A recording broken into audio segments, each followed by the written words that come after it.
জয় গীতা। আজকে আমি আপনাদের কাছে গীতার ৪র্থ অধ্যায়ের ১১ নম্বর শ্লোকটি ব্যাখ্যা করব।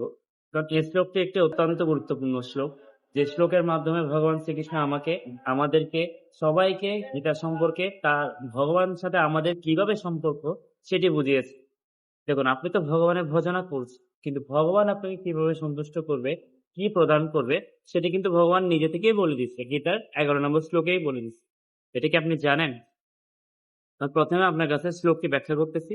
শ্লোকটি ব্যাখ্যার পরবর্তীতে আমি আপনার কাছে বঙ্গানুবাদটা ব্যাখ্যা করব। প্রথমে শ্লোকটি বলে শোনাচ্ছি। ওম ইয়থামান প্রপদ্যন্তে তৎসথৈব ভজাম্যহং মম বর্তমানুবর্তন্তে মনুষ্যঃ পার্থ সর্বশ। শ্লোকটি বঙ্গানুবাদ। গীতার ৪র্থ অধ্যায় ১১ নম্বর এই শ্লোকটিতে ভগবান বলেছেন যে, যে ব্যক্তি আমাকে যেভাবে ভজনা করে আমি তাকে সেভাবে তুষ্ট করি। সাত্ত্বিক ব্যক্তি আমাকে যেভাবে ভজনা করেন আমি তাকে সাত্ত্বিকভাবে তুষ্ট করি। তামসিক ব্যক্তি যদি আমাকে তামসিকভাবে ভজনা করেন আমি তাকে তামসিকভাবে তুষ্ট করি। আর রাজসিক ব্যক্তি যদি আমাকে রাজসিকভাবে ভজনা করেন তাকে রাজসিকভাবে তুষ্ট করি। অর্থাৎ এই শ্লোকের অর্থাৎ কি? আপনি ভগবানকে যা যা প্রদান করতেছেন ভগবান তাই তাই আপনাকে ঠিক একই ফল আপনাকে দিবে। আপনারা হয়তো নিউটনের একটি সূত্র সম্পর্কে অবগত আছেন। নিউটনের ৩য় সূত্রটি হচ্ছে, প্রত্যেকটি ক্রিয়ারই সমান ও বিপরীত প্রতিক্রিয়া আছে। ভগবানের এই শ্লোকটির মাধ্যমে কিন্তু ওই সূত্রটার সম্পূর্ণভাবে মিল আছে। আপনি ভগবানকে যা যা প্রদান করবেন ঠিক তাই তাই ভগবান আপনাকে প্রদান করবে। আপনি যদি ভগবানকে ব্যস্ততা প্রদান করেন ভগবান আপনাকে ব্যস্ততা প্রদান করবে। আপনি যদি ভগবানকে রাজসিক নৈবেদ্য অর্পণ করেন ভগবান কিন্তু সেটা গ্রহণও করবে, আপনাকে রাজসিক ভাবে সেটার ফলটা আপনাকে প্রদান করবে। তো আপনি কি ভগবানকে প্রদান করতেছেন সেটা কি আপনি জানেন? সেটি একবার মনে রাখবেন। কারণ এখানে এমন না যে আপনি ভগবানকে ভুল কিছু প্রদান করলেন, ভগবান এসে আপনাকে সরাসরি এসে, এটা সত্য যুগ না, এটা কলিযুগ। ভগবান এসে সরাসরি আপনাকে কখনো নিষেধ করবে না। ভগবান কখনো তার কোনো ভক্তের কোনো কিছুকে অস্বীকার করে না। ভগবান তার ভক্তের সবকিছুই স্বীকার করে। ভক্ত যদি ভগবানকে তিরস্কার করে ভগবান সে তিরস্কারও গ্রহণ করে। এটিকে আপনি জানেন? গান্ধারী যখন ভগবান শ্রীকৃষ্ণকে অভিশাপ প্রদান করতেছিল তখন ভগবান শ্রীকৃষ্ণ সেই অভিশাপটাও কিন্তু মাথা নত করে গ্রহণ করেছিল।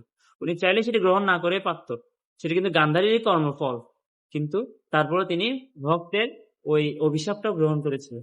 তিনিই হচ্ছেন ভগবান। তো আপনি ভগবানকে যা প্রদান করবেন বর্তমান যুগের প্রেক্ষাপটে ভগবান তাই আপনাকে গ্রহণ করবে। তো অতএব এখন থেকে চেষ্টা করবেন ভগবানকে একটু সময় দেওয়া, ভগবানকে একটু গুরুত্ব দেওয়া। আমরা তো সারাদিনই নানান কাজ করি, নানান ব্যস্ত থাকি, কিন্তু তার মাঝে একটু যদি সময় ভগবানকে প্রদান করি আমার মনে হয় না অনেক কষ্ট হবে। আর ভগবান আমাদের কাউকেই বলে নাই যে আমাকে নৈবেদ্য দিবে, আমাকে মিষ্টান্ন অর্পণ করবে, আমাকে মূল্যবান ফল প্রদান করবে, আমাকে মূল্যবান আহার প্রদান করবে। ভগবান কখনোই এগুলো চায়নি। ভগবান সর্বদা চেয়েছে যে আপনার মন, আপনার প্রাণ, আপনার ভক্তি, এগুলাই চেয়েছে ভগবান সবসময়। ভগবানের এগুলাই চাহিদা, আর কোনো কিছুই না। তো ভগবানকে এখন থেকে ভগবানকে ভজনা করতে বসবেন, মন থেকে ভজনা করতে বসবেন, ভক্তি দিয়ে বসবেন, ভগবানের কাজগুলো করার চেষ্টা করুন, ভগবত প্রীতির কাজ করুন। দেখবেন আপনি এমনিতেই শান্ত হয়ে যান। আপনাকে শান্ত করার জন্য কোনো ওষুধ, কোনো কবিরাজ কাউকে প্রয়োজন হবে না। আপনার কর্মও শান্ত হয়ে যাবে, আপনিও শান্ত হয়ে যাবেন, আপনার পরিস্থিতিও শান্ত হয়ে যাবে। দেখবেন আপনি সব জায়গাতে সুখ প্রাপ্তি করবেন। সুখ মানে এইটা না যে আপনাকে অঢেল সম্পত্তি দিবে, সেই সুখ না। আপনি এই সুখটা পাবেন রাতে যখন বিছানায় গিয়ে ঘুমাতে যাবেন তখন আপনি নিদ্রা যেতে পারবেন শান্তিতে। এই সুখটার কথা আপনাকে আমি বলতেছি। যতই কাজ করেন দেখবেন আপনি তত কাজের মধ্যেও আপনি সুখী থাকবেন। কারণ ওই যে আপনি ভগবানের কাজে নিয়োজিত আছেন, ভগবানকে গুরুত্ব দিচ্ছেন, ভগবানকে গুরুত্ব দিবেন। ভগবানকে সব সময় আপনি যদি, এই যে আমরা এত রকম করতেছি, দেখেন আমাদের ধর্মের মধ্যে এখন নানান রকম ভাগ হয়েছে। একটা জাতি বলে কি এইটা ধর্ম, আরেকটা জাতি বলে এইটা ধর্ম, আরেকটা জাতি বলে এইটা আছে। যেমন আমিষ আহার, নিরামিষ আহার, বলি প্রধান, বলি না প্রধান, সবগুলো নিয়ে নানান রকম মতবাদ আছে। ভগবান কিন্তু এত মতবাদ ভাগ করে বলে নাই। ভগবান শুধু বলছে যে তুমি আমাকে যা যা প্রদান করবে আমি ঠিক তাই তাই তোমাকে প্রদান করব। ভগবান আপনাকে সমাধান দিয়ে দিচ্ছে। এই শ্লোকটার মধ্যে ভগবান আপনার উত্তর আপনাকে দিয়ে দিচ্ছে। আপনি ভগবানকে যাই প্রদান করবেন ভগবান ঠিক একই জিনিস আপনাকে প্রদান করবে। আপনি ভগবানকে ব্যস্ততা দেখালে ভগবান আপনাকে ব্যস্ততা দেখাবে। আপনি ভগবানকে আধুনিকতা দেখালে ভগবান আপনাকে আধুনিকতা দেবে। আপনি যদি ভগবানকে আম, রাজসিক যে অহংকার প্রদান করেন, অপমান করেন, ভগবান আপনাকে অপমানই ফিরিয়ে দিন। আপনি যদি ভগবানকে অবহেলা করেন, তাহলে ভগবান আপনাকে অবহেলাই ফিরিয়ে দিন। ভগবান হচ্ছে একটি আয়না।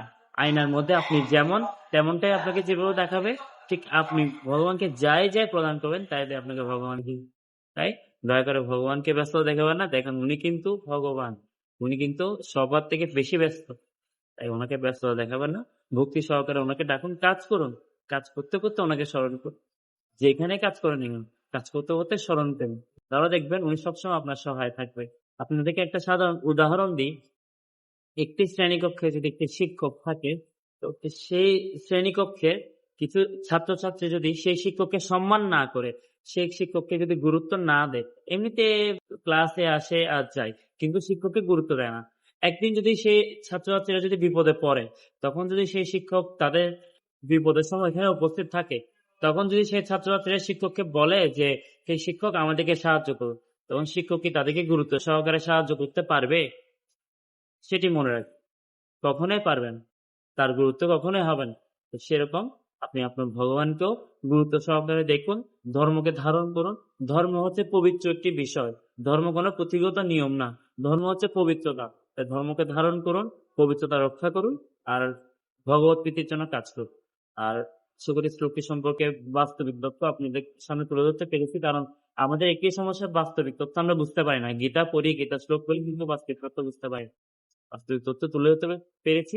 আগামীবার আরো ভিডিও নিয়ে আসবো। জয় গীতা। সবাই ভালো থাকবেন, সুস্থ থাকবেন।